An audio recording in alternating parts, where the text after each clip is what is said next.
we heard a clip of none other than Bill O'Reilly promoting transcendental meditation on his Fox News program and talking about how this is being administered to poor children, how it's changing the health industry. Help the listeners understand what they just heard. Jill? Transcendental meditation is a spiritual practice, and it first popped up in the West in the 1970s thanks to a Maharishi Mahesh Yogi. And he came and decided that he had something that was going to give man inner peace. How often have we heard that, Jan? Mm-hmm. Giving man inner peace, solving all man's problems, and scientifically oriented besides. So he went ahead and started teaching this religious practice, which is basically meditation, chanting a mantra, totally based on Hindu beliefs. And it's actually concerned with the Hindu scriptures. And it pulls from there the fact that God is pantheistic everywhere. So it attacks immediately the God of the Bible. And it also encourages you to lose yourself, lose your personality in the oneness of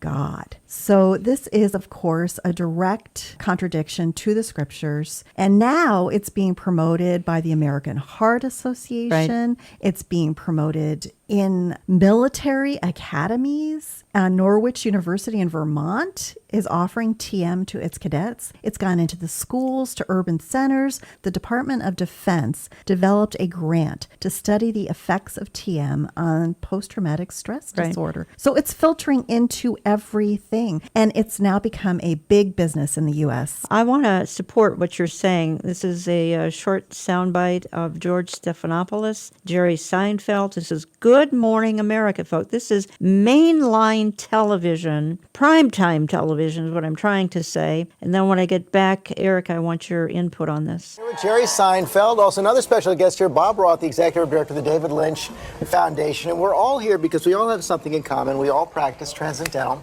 meditation, which I didn't know about until I learned it from you, and you taught me how to do it after Jerry introduced it. And I think people don't really understand exactly what it is and what a difference it's made in people's lives. You've been doing it I've been doing it 40 years this year, 40 years of TM. Now, you just started doing it. 2 years. I'm in my second year. And you have this insane job, right? Which you've learned all about this morning. Yeah. You have to get up at like 9 at night to get here.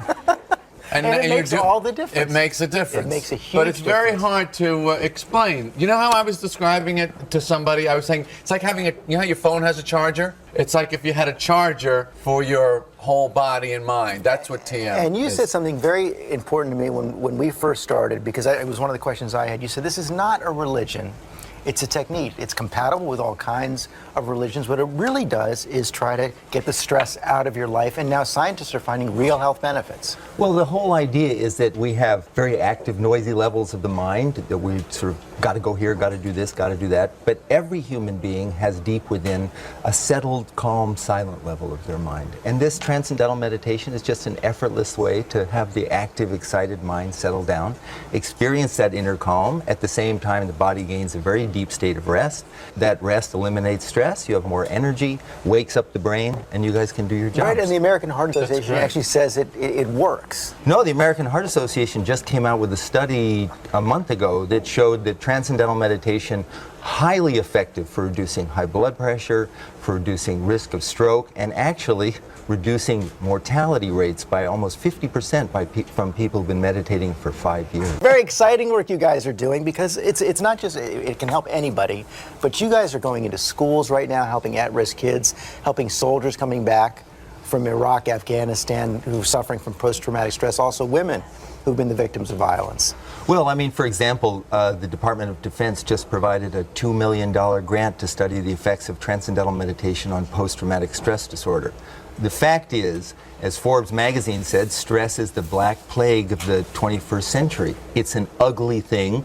It can't be prevented. It can't be cured by conventional means. And now this technique, this particular meditation technique, has been shown to be highly effective in eliminating post-traumatic stress disorder. And so it's being used in schools where kids have, or they're young children in the urban centers have the same symptoms of PTSD as soldiers coming back from Iraq and Afghanistan. It's interesting that something so ancient and traditional, and not a religion, and not a philosophy, and not a change in lifestyle, anyone can do it, that something that simple can have such a profound impact on very modern ailments. I'm sorry, but I am really troubled by the fact that they seem to be targeting kids with these kinds of practices. They're Boy, me naive, too. they're innocent, and they're leading them down the rocky road to a world in the occult. Not only that, but this is not true. What they are saying about how TM has reduced all this stress, what they don't tell you is that they have never measured that against prayer, the effects of prayer,